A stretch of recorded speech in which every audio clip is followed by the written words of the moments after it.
Welcome to Rico 12. My name is Justin, and I am a child of an all-powerful and all-loving God and a recovering addict, and am blessed to be the host of this meeting and podcast.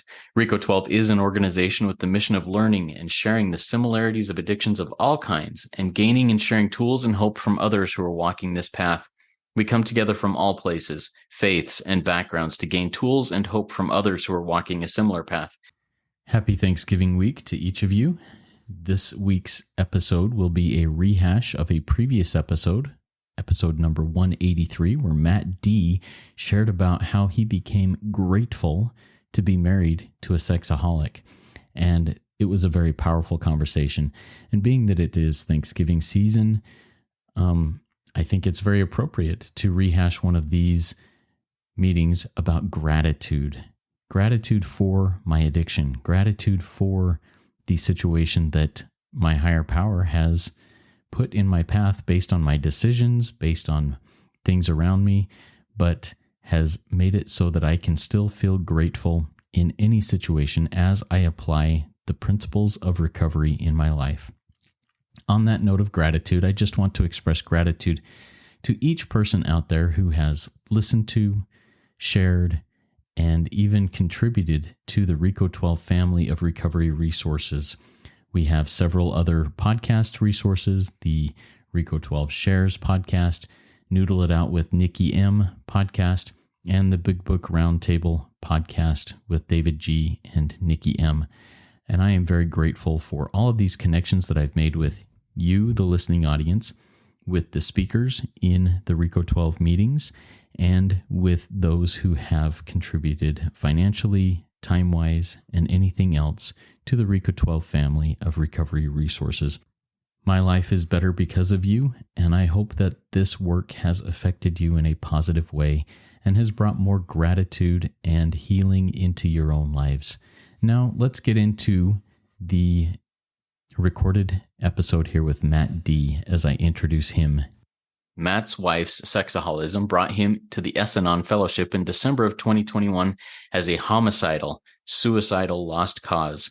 After a slow start, he learned through the principles of the 12 steps and the tools of S-Anon to love God, his wife, his children, and his fellows, and to take a solution-based action to break the patterns of codependency in his life. The lessons he's learned in S-Anon have also helped him to tackle his drug and alcohol addictions. He is now an S-Anon success story, living his best life as one who is happy, joyous, and free. Matt, take it away. The floor is yours, brother. First of all, thanks, Justin, for your service, man. I appreciate you having me on the podcast. And to everybody listening, what's up? I'm Matt D from St. Louis. I'm a grateful member of S-Anon and have been so since December 4th, 2021. It's good for me to be here today. I'd like to start with the short version of the S-Anon problem that's on page 125 of our Green Book. S-Anon members have much in common with the friends and relatives of other addicted people. Most of us grew up in families with secrets, and we were not taught to think about our own needs and take positive action to meet them. We chose friends and partners who could not or would not love and support us in a healthy way. We lived life from the standpoint of victims and perceived any personal criticism as a threat. For most of us, anger, fear, and depression were nearly constant. We acquired some unhealthy beliefs about ourselves very early in our lives, that we were not worthwhile and lovable, that we were able to control other people's behavior, and that sex was the most important sign of love. We've also felt the shame of thinking we were responsible for the sexaholic behavior of a family member or friend. Our self-esteem dropped to low levels, and we doubted our attractiveness, our emotions, and our sanity. We felt betrayed by those we loved the most. Many of us were sexually abused, exposed to diseases, and otherwise placed in physical danger. We were often too ashamed to ask for help. Some of us minimized the importance of the sexaholic behavior or denied it until we felt emotionally numb. Others focused on the sexaholic behavior to the point of obsession and tried every known method to control it. Some of us participated in sexual behavior that made us ashamed of ourselves or used sex to manipulate the sexaholic. Some of us misused drugs, alcohol, or food, and others kept so busy that we didn't have time to feel our emotions. We often neglected our health, our jobs, and our children. No matter how we tried to struggle against it, deny it, or minimize its effects, the failure of our efforts to cope with sexaholism brought us to the point of despair. This is what we mean when we say in the first step, our lives have become unmanageable. So everybody, there's no real good way to segue into what comes next, so we'll just dive right in. The story goes that my father used to like raping my mother, and he liked doing it regularly. My mother was not so much a fan, and when she finally grew tired of it, she asked if he wouldn't rather focus his efforts on my sisters and maybe give her a break for a little while. So he obliged, and this is how it began. My father molested my two oldest sisters, sister number 1 and sister number 2. Cousin number 1 and cousin number 2 were molested by their father, and both cousin 1 and cousin 2 had consensual incestuous relationships with sister number 1, who would eventually molest me. I was also molested by sister number 3, while she simultaneously molested brother 1 and brother 2, both of whom were molested by my stepdad's friend. Brother 1 molested brother 2, sister 4 and sister 5. Sister 5 was also molested by sister 1's boyfriend, cousin 1. Sister 5 was also molested by sister 2's boyfriend, who molested sister 2's daughter. Sister 5's second daughter molested sister 4's first daughter, who was also molested by sister 1's second oldest son. That's the abridged version. And although there's plenty there to qualify me for S-Anon, it's my wife's addiction that brought me to the rooms of recovery. We'll come back to that. After what I've just told you, this is probably stating the obvious. I'm a broken man from a broken family.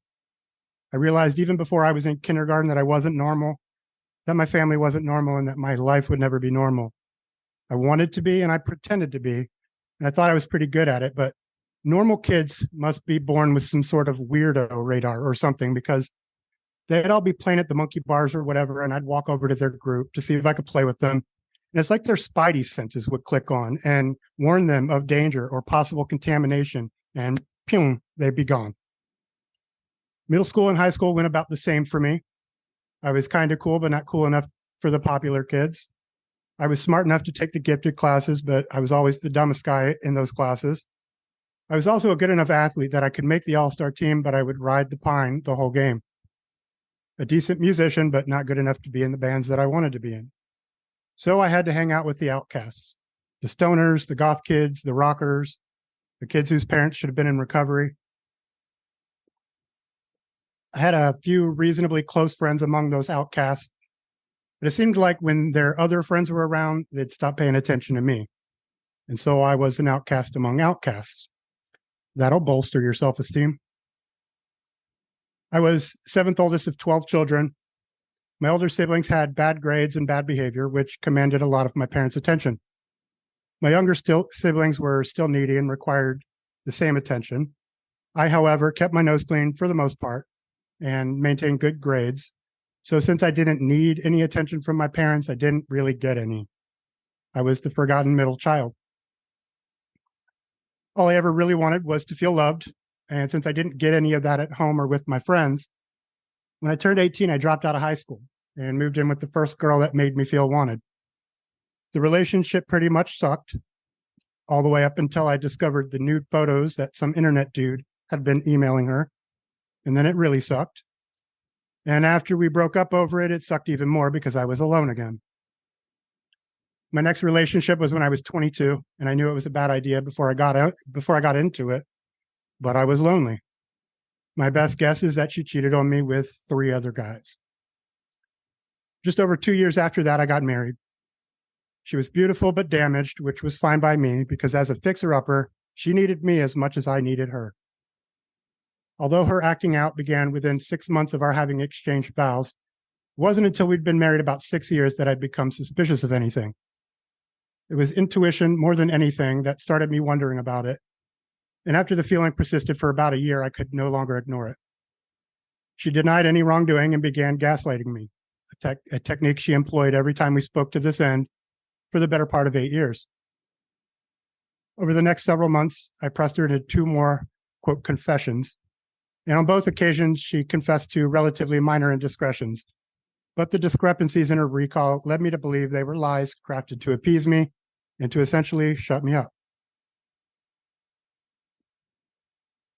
It was during this time that I began abusing Adderall and I stopped sleeping. Instead of sleeping, I obsessively snooped, secretly collecting evidence of her acting out. I collected literally hundreds of pages of evidence, which I referred to during any of about a dozen forced disclosures over the years, waiting for her to slip up so I could point out her discrepancies and demand on-the-spot reconciliation of them. Over the next 3 years, the frequency, the severity, and the riskiness of her acting out had increased significantly. The more she acted out, the more obsessed I became. The more obsessed I became, the more I learned, and the better I got at snooping, the better I wanted to be at snooping. When snooping produced nothing, I interrogated her relentlessly. During the interrogations, I used shame, humiliation, and guilt in an effort to create an atmosphere where emotions ran high and logic ran low.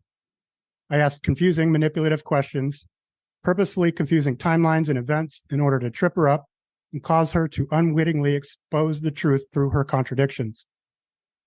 One of my more insidious methods of control and surveillance included posing as my wife using her email and social media in order to send seductive messages to her acting out partners in attempts to draw out details of their affairs, attempting to set up meetings with them in hopes of physically harming them. I even convinced my wife to take part in the stalking and impersonation in order to prove to me that she was repentant. Although over the years I had collected enough evidence to support the reasonable conclusion that my wife had been unfaithful, none of my efforts to confuse, manipulate, or interrogate were successful at drawing out a true confession. Her efforts at gaslighting, however, were having their desired effect. The tighter she held to her story, the more I questioned my own sanity. Why hadn't she admitted anything? Am I making all this up? And if it's not true, what should I make of all of this, quote, evidence? I considered showing the evidence to someone else to see if they'd draw the same conclusion that I had, but I was too ashamed. So instead, I just kept digging. Proving infidelity at this point had become a peripheral concern, however. Proving my sanity was my new mission. I discovered some explicit text messages at the end of 2020, about 8 years after having first confronted my wife. These messages, I imagined, would surely end the madness, and explicit though they were, she was not dissuaded. I had misinterpreted them, I was told. Then she offered me the ubiquitous "we're just friends" line. You know you're in trouble when the word "just" appears before the word "friends." It was just another attempt to gaslight, but this one backfired. At that point, I knew I wasn't crazy because just friends do not talk to one another like that.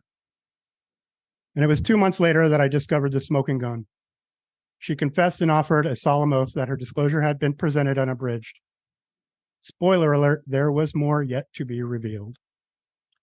She entered recovery shortly thereafter, however, and after having attended meetings for a couple of months, she gave me the number of one of her sponsor's fiance. She told me that he might be able to help me with how I was feeling. I didn't know it at the time, but that was the single most important phone call that I would ever make. This gentleman told me about S-Anon and gave me Kevin H's number, who would eventually become my sponsor. I attended my first meeting the next day, and I'd like to say that I took to it right away, but I didn't. I made excuses not to go to meetings. I rarely called my sponsor. I did 0 step work. I didn't even work a half-assed program. I worked like an 8th-assed program. 4 months after finding S-Anon, my bottom was in sight. Unconvinced that her most recent forced disclosure had been complete, I went pain shopping. For those of you unfamiliar with the term, that means snooping. So I went pain shopping and I found a journal that contained notes for some step work that she had been doing with her sponsor. And this is so sick, y'all. Found a journal containing step work and I dug right in and read it all. This is her recovery stuff. I couldn't even let her have that one thing. I discovered in that journal a list of all the people that she had acted out with during our marriage. All the people that I'd suspected over the years that she'd denied, they were all on that list, along with 3 others that I had known nothing about. This was D-Day 2.0 here, y'all. And this one, given who 2 of those people were, was particularly difficult for me. For several days, I was unable to keep it together, to focus on work, or to allow my sponsor to help me work through it. And the things that I texted her in the few days after that discovery make me cringe to think over them. There's not an English word that I can think of that can truly describe how awful my comments were. I don't know how else to express it except to say I committed heinous acts of verbal violence against her. And I had hit bottom. I'd spent 10 of my 40 years isolated and living in obsession with maintaining control over things I'd never had any control over. I had given over to my insanity 25% of my life, which was quite enough. Finally gave up on the fantasy that my problems could be solved apart from the abandonment of my own will and the complete surrender to God's. And so humbled, I finally admitted defeat. Shifting gears a bit, I'd like to discuss what happened in my recovery to get me from a guy who, after 8 months in the program, was still as miserable as he was on day one, to a guy who's living his very best life right now. These are the tools that I have used and still use in recovery, beginning with the standard issue toolbox that every newcomer has available to him. These are meetings, sponsorship, step work, and service work. Perhaps a bit obvious, but these are foundational to recovery. With regard to meetings, I can say that from my experience, consistent, frequent meeting attendance is the single most important thing early on, if for no other reason than needing to be able to identify someone who you would want to be your sponsor, which leads into sponsorship. Your sponsor is someone who you will share all the funky stuff inside your head with and with whom you will work the steps, which brings us to step work.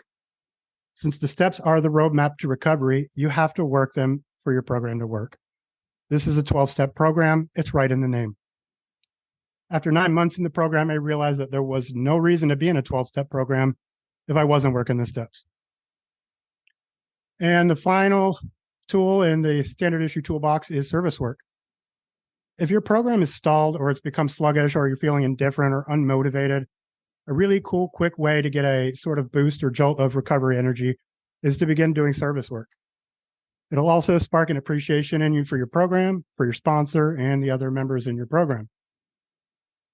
Some other tools I use are acronyms, a few acronyms that I am fond of. First being DETACH. This stands for don't even think about changing him or her. This is yet another way I remember not to control, manage, fix, or troubleshoot other people. It keeps me on my side of the street. Think. If I have something to say to someone that is of a sensitive nature, think helps me assess my motives. Is what I have to say true, helpful, inspiring, necessary, and kind? If I answer no to any of those, then I'm not coming at it from a good place. So my next steps are to shut my mouth, and perhaps take a fear and resentment inventory. And the final acronym here, HALT. Assuming my motivations are pure, how is my timing? Have my physical needs been met? Am I hungry, angry, lonely, tired, or stressed? Yes answer to any of these means it's the wrong time for me to have a serious chat. As my sponsor says, HALT always wins. The following slogans are workhorses in my recovery. The first being, how important is it? I use this one every single day. If it's not important enough that I would willingly sacrifice my emotional sobriety to sort out the situation, then it's not important at all. It reminds me that if something's out of my control, why try to control it? And if it's within my control, then it's under control, and there's no need to lose control. Second, this too shall bless. This is a variation of this too shall pass. This too shall bless challenges me to proactively seek a solution within a disturbance, looking for ways the situation can be a blessing. Thus, the disturbance itself becomes the vehicle through which serenity is restored, rather than just waiting around for the problem to go away. And the final slogan that I like to talk about is not my pig, not my farm. This one isn't exactly a program tool, but it works for me. Not my pig, not my farm. Since I don't own the pig and I don't own the farm, it's not my problem and therefore none of my business. The only business I have any business in is my own business. And even so, if it is my business, I'm the pig and it's God's farm. And back in step 3, I made a decision to quit acting like I own the farm. And I mean, really, a pig running a farm, that's crazy talk. Come on. Okay, the next tool we're going to talk about is handwriting. And by handwriting, I mean writing on your hand. With a Sharpie, I write OA on my left palm and EA on my right palm. Every time I see OA on my hand, it reminds me to keep my opinions and advice to myself, allowing my family and fellows the dignity of being able to think for themselves and to act on their own behalf. Unless they ask, I stay out of their business. And if they ask, I speak only from my own experience. And every time I see EA on my hand, it reminds me to manage my expectations and assumptions. In other words, don't have any. If I have no expectations and I make no assumptions, I can't be let down and therefore cannot develop any resentments. And the last tool that we'll talk about, this one is of my own design. This is my trigger plan. Triggers used to be very bad for me. They'd come out of nowhere, oftentimes while I was in public or otherwise, or at work. With this plan, I simply choose from 3 predetermined solution-based actions that I can take when I'm triggered, depending on how much time I have to devote to the solution. In this way, I'll know exactly what I'll do at a moment's notice, whether I'm at home or in public. First action should take no longer than 5 minutes, and I can do it at work. This might be just a quick call to my sponsor. The second action should take no more than 10 minutes. And again, I can do it at work. This might be a quick gratitude list. The third action can be any action, taking anywhere without time constraint. This might be going to a meeting, doing some step work, or having a more in-depth conversation with my sponsor. And in this trigger plan, there's also a fail-safe action, which is in case I can't take any of the other 3 actions for some reason, or in case they fail to adequately deal with the trigger. There's nothing programmatic about it. It doesn't solve any problems. I use it as a last resort to immediately diffuse any developing resentments. It just takes a few seconds. The fail-safe action is to wiggle like this. For those of you who can't see what I'm doing, I'm attempting to wiggle like a worm. You know why children wiggle? Because it's fun. They like it. You know why I wiggle? Because it's impossible to be angry, humiliated, betrayed, ashamed, or jealous while you're wiggling. It's ridiculous, I know, but that's the whole point of the fail-safe. You might think I'm an idiot now, but I guarantee you it might not be tomorrow or the next week, but somebody in this room is going to have an emotional event that leaves them angry, jealous, resentful, something. Pissed off, a scowl on your face, and you're going to remember me telling you to wiggle. And you're going to make sure no one is looking, and you're going to wiggle and you're going to feel better. By the way, you don't have to wiggle like a worm. You can substitute your own wiggle if you'd like. My wife's wiggle is more like a groove. Whatever else I do, I don't talk to my wife about my triggers. That's what my sponsor's for. That's what my program's for. All right, moving right along to discuss some program miracles. I've certainly had a lot of them in my recovery since I started working the steps. That's not a hint. To illustrate, I'd like to offer the following anecdote. Since I joined S-Anon about 21 months ago, my wife and I have attended 5 conferences. I'd like for you to pay attention to the change in my attitude and demeanor as I walk you through my experiences at these conferences. The first conference was in Wichita in the spring of 2022. I had done 0 step work up to this point. During our 4-hour drive to my sponsor Kevin's house for the pre-conference fellowship, I was filled with resentment. All I could think of was how stupid the conference would be, how stupid recovery is, how stupid my wife is, and how stupid sexaholism is. Shortly after we arrived at my sponsor's house, the only program friend that I had at the time texted me and asked how things were going. What follows is my actual response. I'm at Kevin's at the moment, been here for a bit. All these people are overwhelming. They all know each other. This is really uncomfortable. All these recovery people saying all these recovery things, Sarasota this, Wichita that. It's hard to imagine they actually like doing this stuff. They keep trying to talk to me, but after I say, hi, I'm Matt, I'm from St. Louis, I run out of things to talk about. I'll say this though, Kevin seems authentic. He lives and breathes this stuff. Everything is recovery with him. I asked him earlier if I could borrow a phone charger, and he said something like, you know, when I have needs, I try to run service concept number 4 or whatever through my brain and my body and blah, blah, blah. I have no idea how to respond to that, and he never told me if I could borrow the charger. Man, I need a beer. The second conference was a one-day deal in Lincoln, Nebraska, late August of 2022. I'd worked steps 1 through 3 by myself, but not with my sponsor. I wasn't grateful to be there, but I wasn't resentful either. I was neutral. And while I was there, however, I did come to an awareness that fear and my desire to control my wife's recovery were masquerading as boundaries. So there was a little progress there. The third conference was back in Wichita, early October last year. I was working Step 8 at the time. My wife and I were listening to one of the conference speakers when I began to experience a peculiar, unfamiliar emotion. It was sort of a pleasant feeling. And I wanted to share that with my wife, but I didn't want to be disruptive. So I turned to her and I just stared with kind of a stupid grin on my face. I could tell that she was trying to ignore me and listen to the speaker, but I kept staring. Finally, she broke down and said, "What do you want?" And I said, "Oh man, this is so cool that we get to do this together, this recovery stuff." She said, "It sure is, Matt. Now, do you mind?" I was 10 months in at the time, and I've since come to understand that foreign emotion I was feeling was gratitude. Conference number 4 was in Kansas City this past April. 16 months into recovery, I finished all my step work and stood before a couple hundred essays and S-Anon as a keynote speaker, privileged and honored to be sharing my experience, strength, and hope. My 5th conference was a 4-hour Zoom marathon a couple of months ago, wherein both my wife and I shared our stories together. And now here I am sharing on Rico 12, a recovery ministry that recently celebrated 100,000 downloads. That's pretty cool, y'all. That's a profound transformation for a guy who used to consider himself a lost cause. God is real. Here's some other miracles that I've experienced in S-Anon.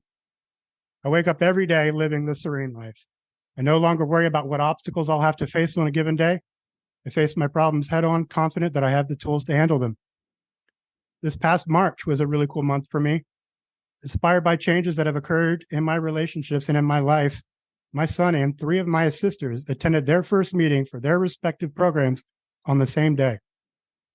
5 days later, my daughter texted me saying that my son had vouched for me by saying that I had changed. So she said she was willing to take a chance and hear me out while I offered amends, which I promptly did. And most importantly, guys, today I love my wife and I love to love her. I'm not ashamed of her. I'm not embarrassed by her addiction. I do not regret nor wish to undo any action she took in her addiction. Today, I'm not only grateful to God that I'm married to a sexaholic, but I am honored that he considers me worthy enough to be married to one. Now, that's the kind of mind-boggling, weird thing that my sponsor would say to me in the beginning, making me think that at some point someone was going to jump out of the shadows with a cup of Kool-Aid and say, "Drink up, Johnny." And the last thing,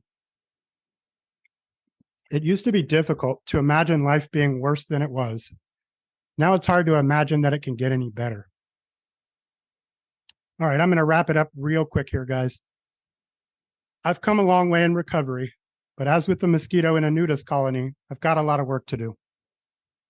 Nevertheless, I live in reality, in the moment, grateful for what I have, content with the work that God has done in me thus far, and I'm excited to see tomorrow's new version of me.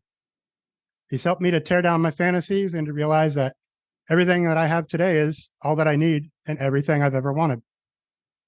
To paraphrase Gene Wilder from Willy Wonka and the Chocolate Factory, you know what happened to the man who suddenly got everything he ever wanted? He lived happily ever after. And with that, I too shall pass.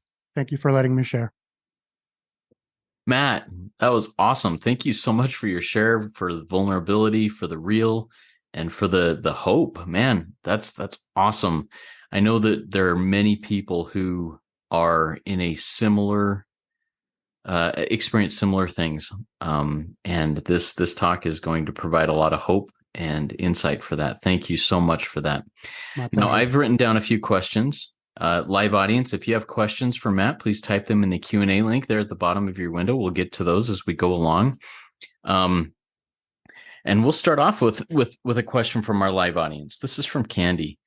Candy says, "Wow, how is it you don't regret any of her cheating incidents? I can appreciate that you've come to a place where you're grateful for your journey and all of that was part of it, but not regretting being cheated on? Do tell. Thank you so much." That is a great question. How do I not regret any of it? Because I'm living my best life. If it wasn't for any of that, I wouldn't be here today. I would be miserable, irritable. I mean, it wasn't until S-Anon that I ever experienced joy in my life. If it wasn't for the principles that I learned in S-Anon, I would still be drinking and drugging. And I might have perceived that I was living some sort of good life, but I would have had no idea how good it could be. I don't care how I got here. I'm grateful that I'm here. Beautiful. Beautiful. So, Matt, at the very beginning, my internet dropped, but it appears that everything continued to go on just fine, because when I was finally able to get in, everything was going smooth. So I missed part of your opening about the trauma. I got a little bit of that childhood trauma in there, and it sounds like it was drastic. Now, you've got childhood trauma. You've got what I have heard called, and what I guess is called, betrayal trauma from your wife. Tell us a little bit about the difference in those, the similarities, and how you deal with that in your daily life. So I mentioned the childhood trauma, not because it was trauma to me, because honestly, anything that happened to me, I barely remember. One thing that happened to me, I don't remember at all. I use that simply to illustrate how rampant sexaholism was in my family. And I used to think that because I didn't really remember much of it, that it didn't really have an impact on me. But it certainly did in the way that I thought about sexaholism. When I was a child or a young adult, I didn't know there was such a thing as sexaholism. But the way that I thought about it, find something else new about one of the kids who did something to one of the other kids. And I would say things like, oh, that one's growing up to be just like his dad. Or, these kids keep playing doctor. One of them might actually grow up to become one. It was sick the way that it made me think. So that's why I put all that in there.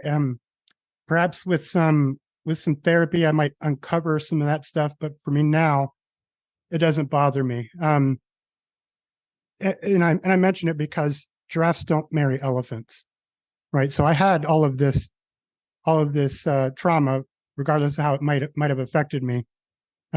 But it altered the way that I thought and how I felt. And so much sexaholism in my family, and I went and married one.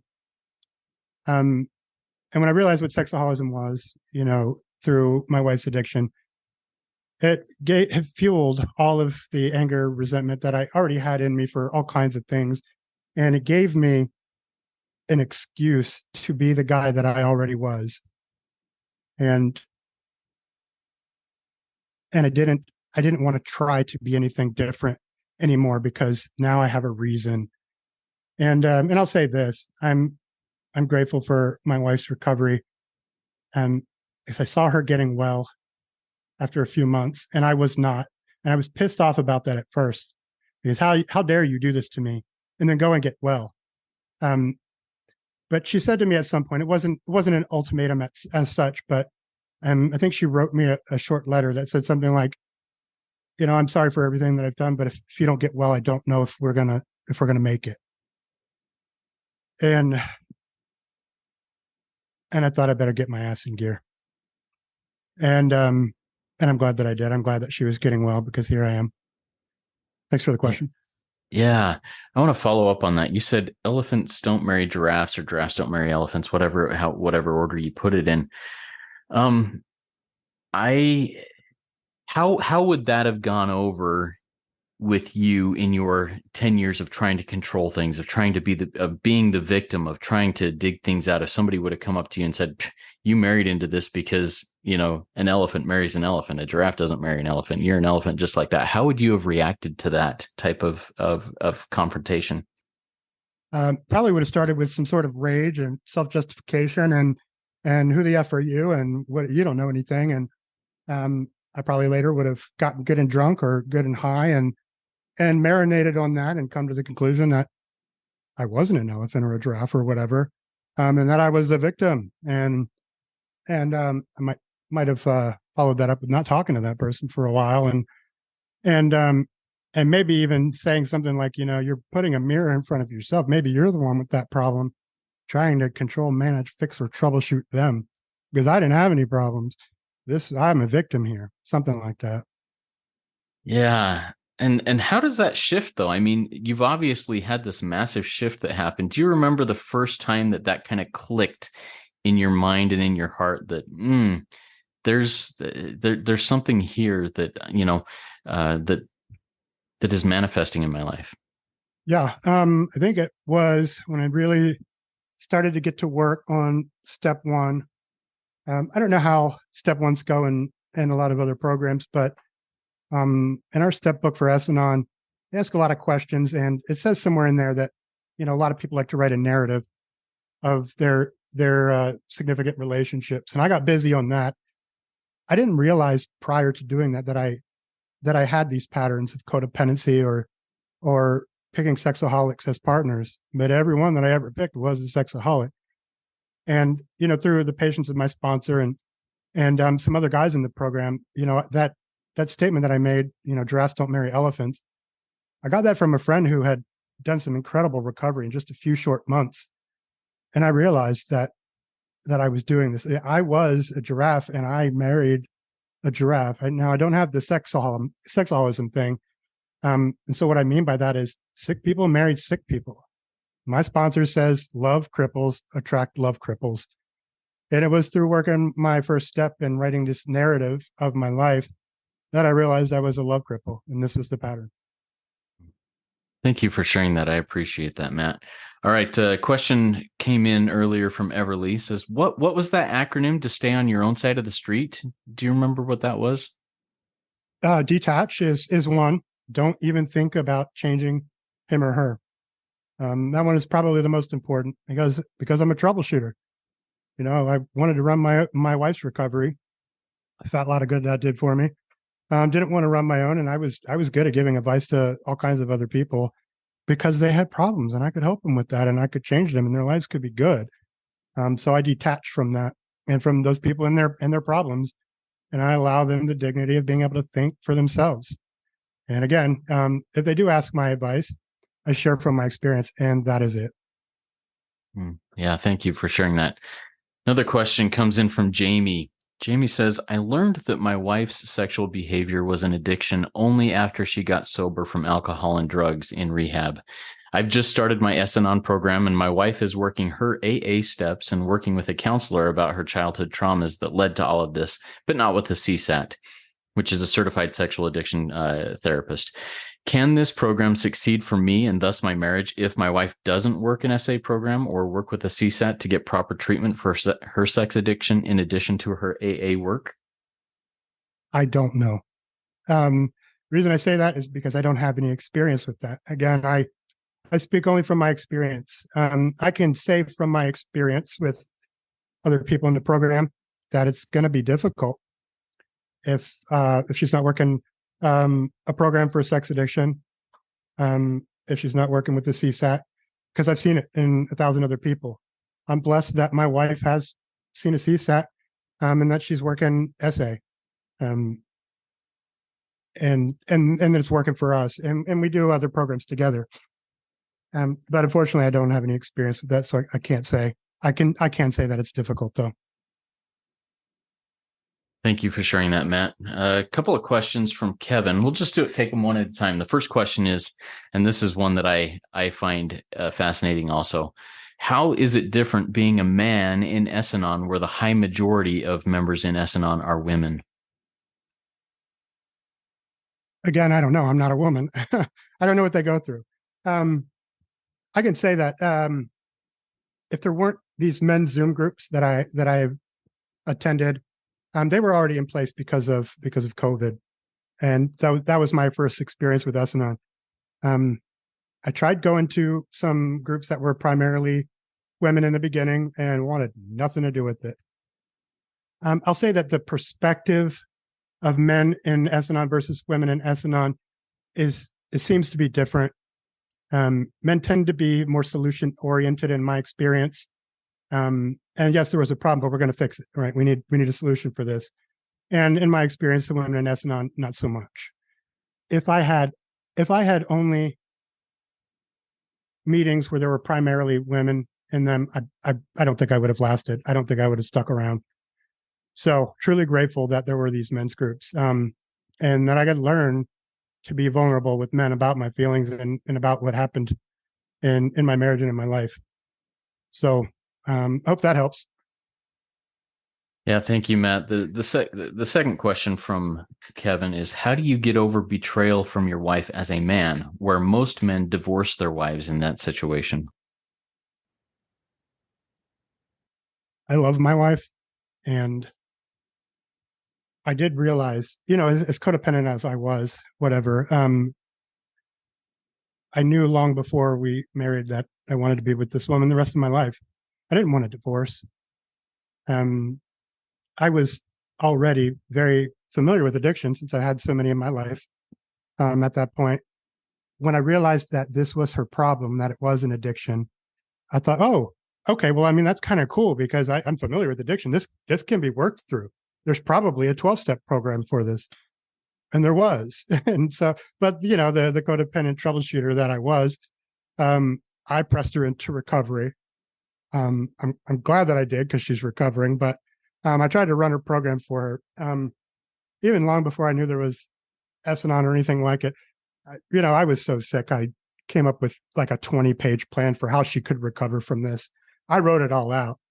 Strangely, it was very similar to what we go through in these 12 steps, but I didn't want to divorce her. It never really crossed my mind to divorce her. I did consider plenty of other ways I might take myself out of the equation. I will not get into that, but I didn't want to divorce her. I wanted this to be fixed, and I knew that it could be. I just was too immature to realize how that might happen early on. Hope that helps. Yeah, thank you, Matt. We've got lots of questions coming in, so we'll get to as many of these as we can. One of them I'll answer is saying, are there men-focused meetings in S-Anon? Yes, there are. And Matt, if you wouldn't mind emailing me a link to where people could find those, and I'll Absolutely. also have the women-focused S-Anon meetings available for those also. Next question was, what is S-Anon? So tell us a little bit about what S-Anon is and what it's based on, Matt. Yeah. So at the beginning of my share, I read the S-Anon problem, and I won't read that whole thing again. But S-Anon is for people that are dealing with the sexaholism of a family member or friend. Could be any family member, any friend. If sexaholism has affected you, S-Anon is for you. Similar to how Al-Anon is for people who have been affected by someone's alcoholism.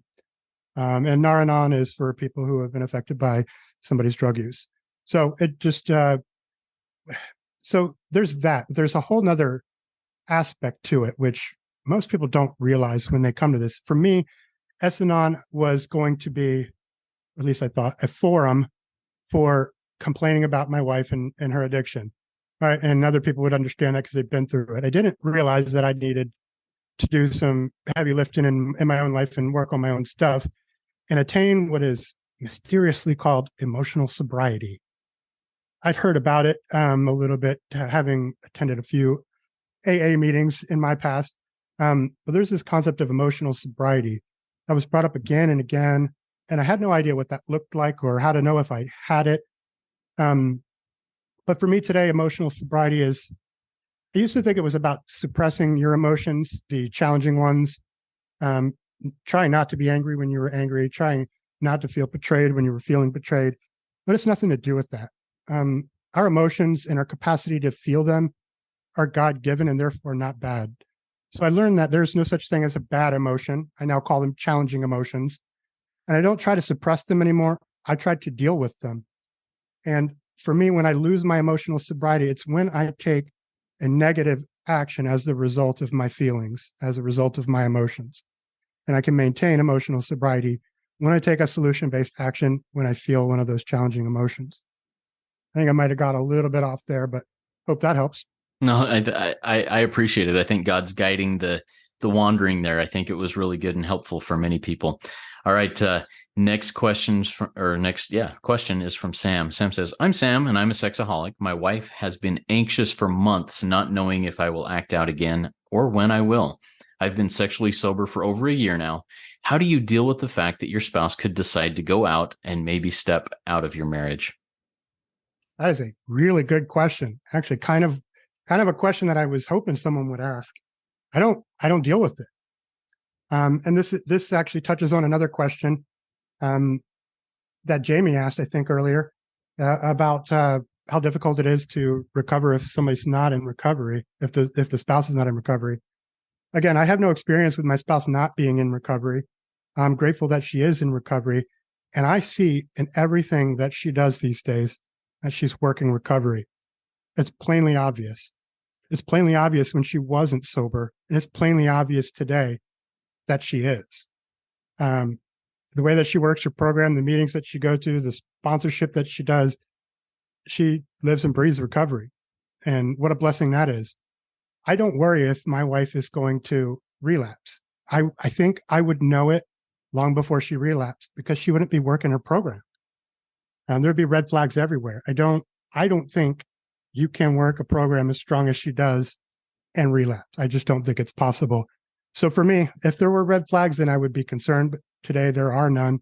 And I just enjoy it one day at a time, living sober and living with a sober sexaholic. I love it.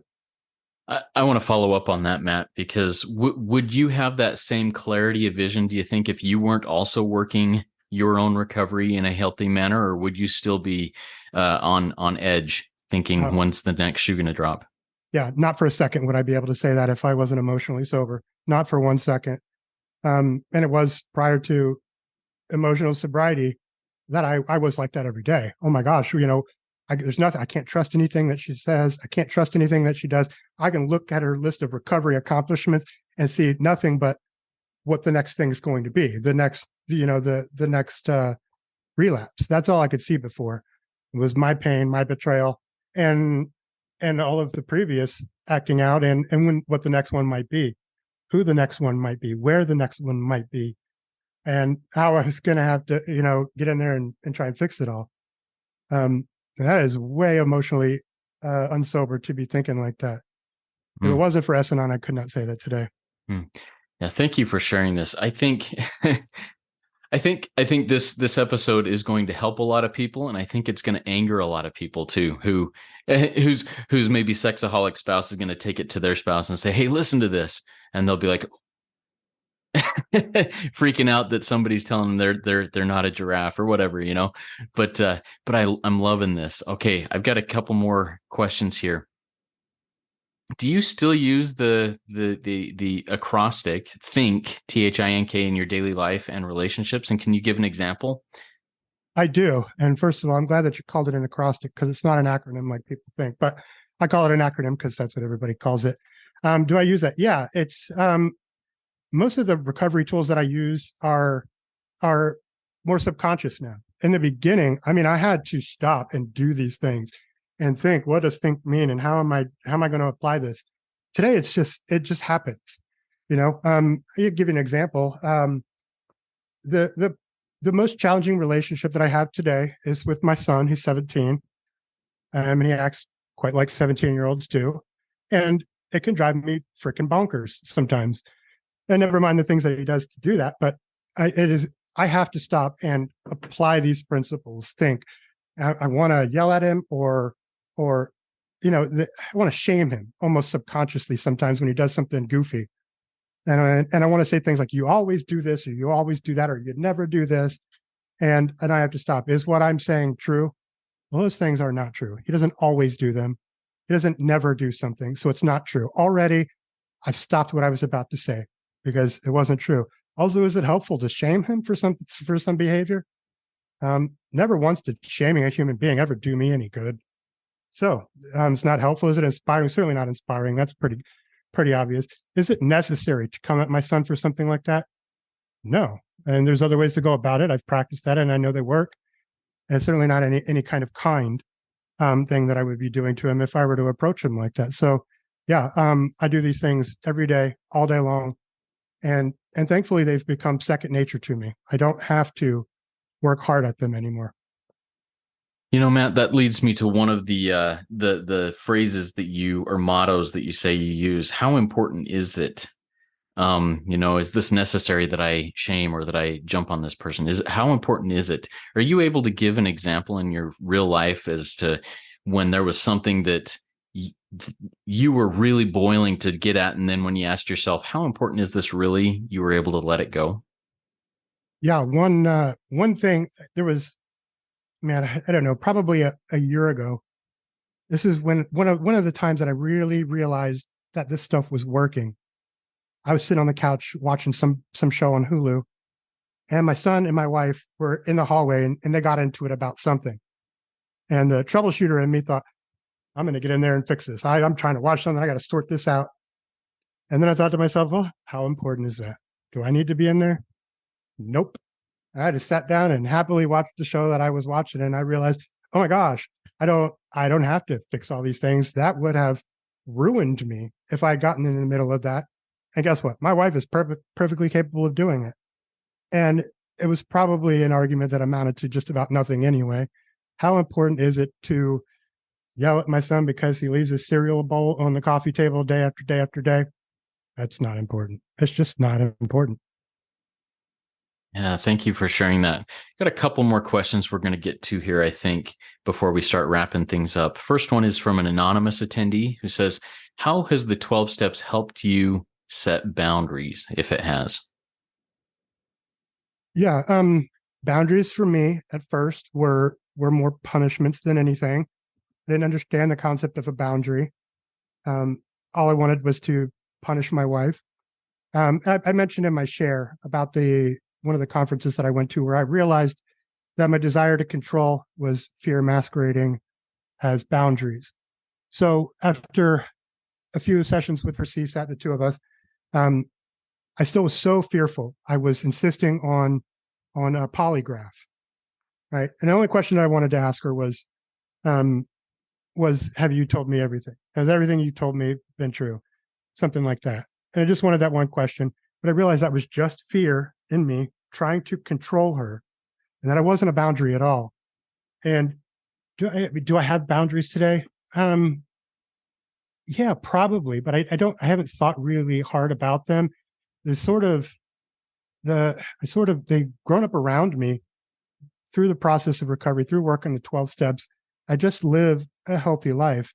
More than anything, I have to set boundaries up for myself to not get in people's business, to not try to fix them, to not try to tell them how to run their program. My son's in recovery, and I want so bad to help him out, quote, help him out. So the boundaries that I have are for me to not do that, to not ask him how his recovery's going, to not suggest that he do one thing or another. So S-Anon for me is about my boundaries for myself more than anything. Yeah, great answer or great experience there, Matt. And I think that leads into one of the questions I have here from Alan. And maybe you can share a little bit about this. Alan says, I have a sex addiction. What should I do, or what can I do to help my wife work recovery? Stay off her back. It's her recovery to work. You can't do anything about it. Just work your own recovery. And I'm not an SA, so I can't speak from that perspective. But Alan, I can say this. I worked my program hard. Once I started working it, I worked it hard. I got through 12 steps in just a couple of months. And I didn't realize that I was an S-Anon success story until maybe 6 months later, when my son asked me about recovery. He wanted to talk about recovery. And I had a feeling I knew what he was going for. And so I started talking to him about S-Anon. He said, no, Dad, not that. It's something else. I said, well, I can put you in touch with somebody else. But the reason I mentioned that is because I worked my recovery. I got sober, and other people began to see that. My son saw it. 3 of my sisters on the same day, unbeknownst to me, attended their first S-Anon meeting because they saw something in me. My wife started S-Anon because of something she saw in me. My daughter called me and allowed me to make amends to her because of the reputation that I was building. It used to be that people trusted in me because they were not aware of my reputation. Now they trust me because of my reputation. And that's because I've worked these 12 steps and I apply these principles to everything that I do. Every decision that I make, everything that I think, every action I take, somehow I filter through these principles that I've learned in S-Anon. And people see that, and they see a difference in me, and they want what I have. And just the same as I saw a change in my wife and I wanted what she had, and that spurred me to start to work my own program. It may just be, sir, that if you work your program, your wife might see something that she wants. Thank you so much, Matt. And we've got to wrap things up here. We're coming up to the top of the hour and need to finish up with a couple of things here. Before we go into the closer, do you have any final words of wisdom that you'd like to share with us? Absolutely. Work the steps, guys. Changes your life. Work the steps. That's it. Love it. Thank you so much, Matt. And we've got a few more questions that are on the docket here. I will get those posted in the WhatsApp group so that anybody can get in there and share their own experience, strength, and hope on them if they wish. Matt, if you are in that WhatsApp group or if you would like to join, feel free to do so and answer any questions that will be posted in there. In order to get in the WhatsApp group, send an email to reco12pod@gmail.com, reco12pod@gmail.com, and we'll get those questions posted in there within the next couple of hours. So thank you very much, Matt. A very good RECO 12 weekly speaker meeting. And like I said, we've got questions that we'll post in that WhatsApp group. If you out there were inspired and want to share something of your insights in a 12-step type share, please go to RECO 12 Shares SpeakPipe link and record your 3 to 4 minute share there. If you've not yet rated and reviewed the podcast in Apple Podcasts, please consider doing that now. It's a great way to work step 12 and sharing this message with others. I invite the audience to come back next week when we will be hearing from Bob L., another RECO 12 first-timer who will be speaking to us on the topic of service. I'm looking forward to his take on this topic. Now, let's launch off into the rest of our day with a prayer. It's the thank you prayer that Matt will be saying for us. Yeah, guys, I used to like to end meetings that I would lead with the serenity prayer, but I often got tongue-tied. I've said it a million times, but got tongue-tied somehow. My sponsor taught me a really cool, very simple prayer that is impossible for me to forget. It's called the thank you prayer. It goes like this. God, thank you, thank you, thank you, thank you, thank you. Amen. Amen. And thank you, Matt. Everybody remember, there is one who has all power. That one is God. May you find God now. Keep coming back. Let's trudge this road of happy destiny together. Work it. You are worth it. Hear, hear.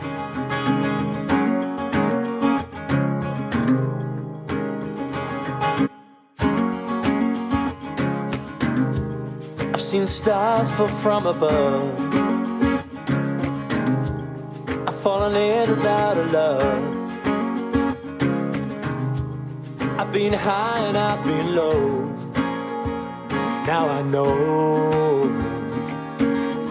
I just can't do this on my own. I've seen a boy become a man. He got lost without a plan. He's so far away from home. Now I know that I just can't do this on my own. Your arms surrounding me. Your touch is grounding me. No longer searching for purpose all alone. 'Cause now I know that I just can't do this on my own.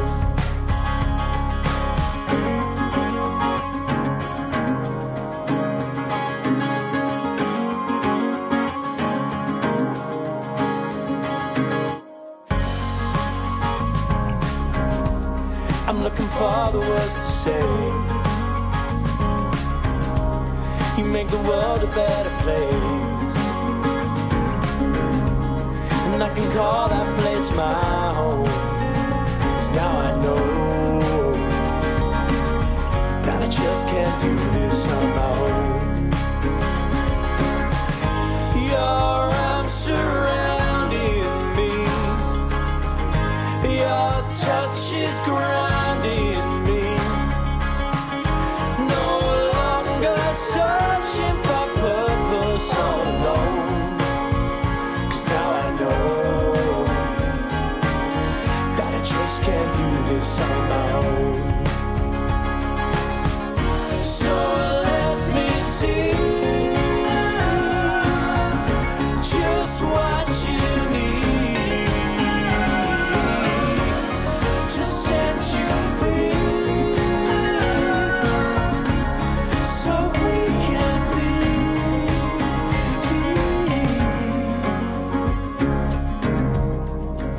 stars fall from above.